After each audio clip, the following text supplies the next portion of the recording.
Hello, it's Simon Zutshi here, and in this short video I'd like to explain how you deal with motivated sellers. Remember, these are people who need to sell a property quickly, and for them the speed and certainty of the sale is more important than the amount of money they're going to achieve, which means that you can get a great deal if you solve their problem. And that's the fundamental key here. You need to find people who've got problems and work out what it is and how can you best help them. So there are 5 magic words you can use to ask someone to get great deals.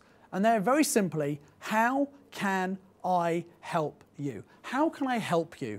And if you verbalize that, if you're thinking that and feeling that, you've got a much better chance of getting down to the problem. Now you see a lot of people misconceive this. They think, are we maybe taking advantage of people who've got problems, got challenges, and we're screwing them down trying to get the best price? That's not what we're looking at doing. And unfortunately, there are some people out there. But my view is this: if you genuinely put the seller first and try and solve their problem for you, they'll be more than happy for you to make some money from the arrangement, as long as they get what they need and they get what's important to them. So ask them, what do you want? How can I help you? What's important to you? Now, unfortunately, we can't help all of these people. Sometimes they might be in too much debt, or what they want isn't realistic.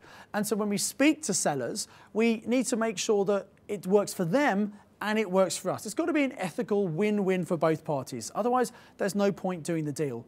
And unfortunately, we can't help everyone. And if that's the case, we just need to be really honest with them and let them move on and try and find another solution. So remember, when you're dealing with motivated sellers, be ethical, put them first. And if you do that, you will stand head and shoulders above all the other people who are out there who actually are just trying to get the best deal for themselves. Very often, I've often offered a price for a property and someone else has come in and offered more money. And I've said to the seller, great, if that person can give you more money, go with them, take the more money. I want the best solution for you.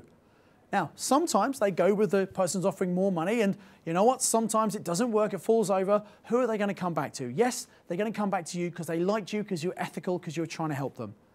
But sometimes they come back to me and say, well, although they've offered more money, we'd really like to come with you, Simon, because we like you, we trust you, we believe you're going to help us and do what you say you're going to do. And that's what we make sure absolutely we do. We commit to do what we say we're going to do. It's very important to build the reputation. And if you have a good reputation, you will find some of the sellers you deal with will introduce you to other people who also have problems, and they know that you can help them. And personal recommendation is one of the best ways to find these sellers. So please, if you're dealing with motivated sellers, please be ethical and look for the best win-win solution for everybody.